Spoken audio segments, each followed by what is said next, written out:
Hi again, YouTube. It's finally here. This is going to be my OSP blade review. OSP 440C USA. This is going to be a review for BRS Replicant trainer blade. Now, just to warn you guys, this is the version that does not come with new bushings. These are the old bushings. And then you also have the old washers in there, just to show you that I have washers. Now, this blade is, as I said, a trainer blade. And there's a whole slew of reasons you'd want a trainer blade. You don't buy a trainer blade because it makes your knife flip better. You may buy it because you're too afraid to be doing really big tricks and you can practice. Maybe you're not old enough. Or maybe there's laws against them wherever you are and you're just abiding by your laws. That would be my position right now, is I can't legally flip a bladed Balisong. I'd love to, but I can't right now. I actually have the real blade for this replicant locked away, but this thing is the perfect choice for what I'm doing.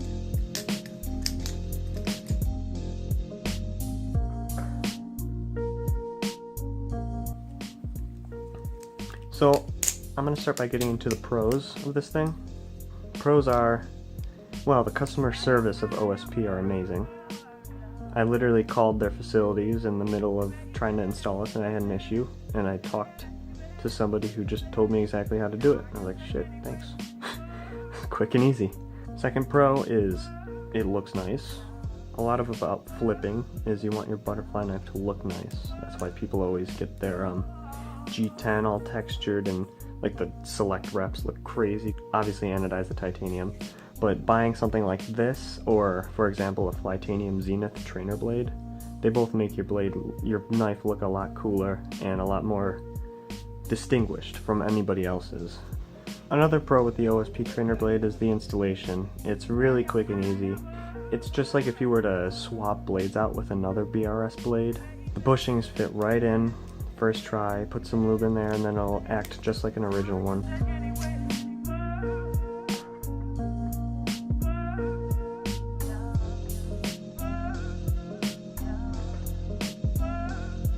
Alright, in this section, this is not going to be pros or cons. It's going to be kind of middle of the road. They can be both considered positives and negatives. It's up to preference. So my first middle of the road observation is the weight. Now he said that the weight of this trainer blade is within really close of the original, which I believe. The blade still feels pretty similar. But the issue is the weight distribution is not the same as a regular replicant. The weight distribution on this is quite different.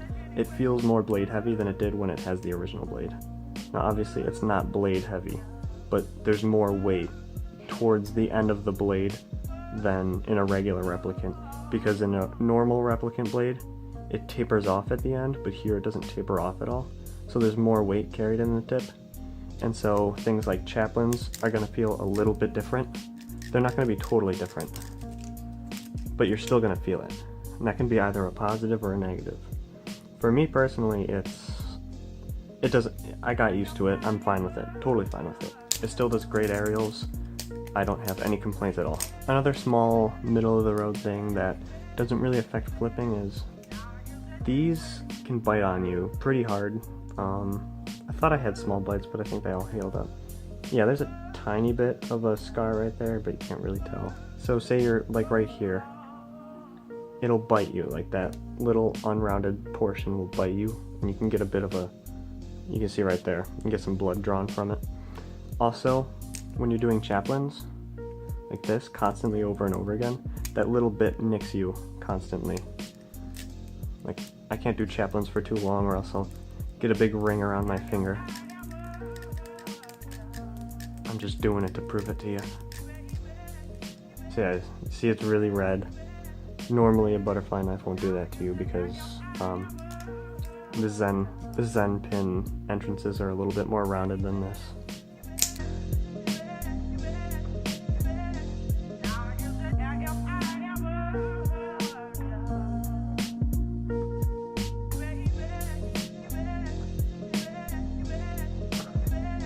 As for negatives, There's only 2 negatives, but they are kind of big. The first negative is blade rub. When I had my original replicant blade on this, it was perfect tolerances, nothing was wrong with it whatsoever. But since I've changed them, I have kind of big tolerances, and as you can see from the light glaring, there are some blade rub. It could be worse, but it is still pretty significant. And as you can hear, it's obviously existent. Makes your knife rattle around a lot more, gives it a little bit unevenness when you're doing aerials. And I just need to remind you, this is without his new bushings that he's created, and I do want to purchase those. So if I do ever get those, I'm going to do a second review just on those. And the second con is the price tag. It is $99 as of right now, October 16th, 2017. That price is pretty steep. There's no way around it. You can honestly buy a whole butterfly knife for that price. Obviously not a really good one, but it's pretty pricey for a trainer blade. But if a replicant is your favorite butterfly knife, like it's mine, and legally you can't flip a bladed one, then for me, the cost made sense. And of course, the customer service is great with him, so you're also paying for that, and it's American made 100%. If you go on his Instagram, he shows you the process of making them, like, every day. So that's my review of the OSP trainer blade. If you have any other questions, comment them, message me. I can answer all questions about this thing. I've had it for a few weeks now, and I do plan on getting his new bushings and hopefully also bearing system, because he claims that they can give you absolutely zero tolerance, which is what I would love. And thank you for watching. I hope I answered everybody's questions. See ya.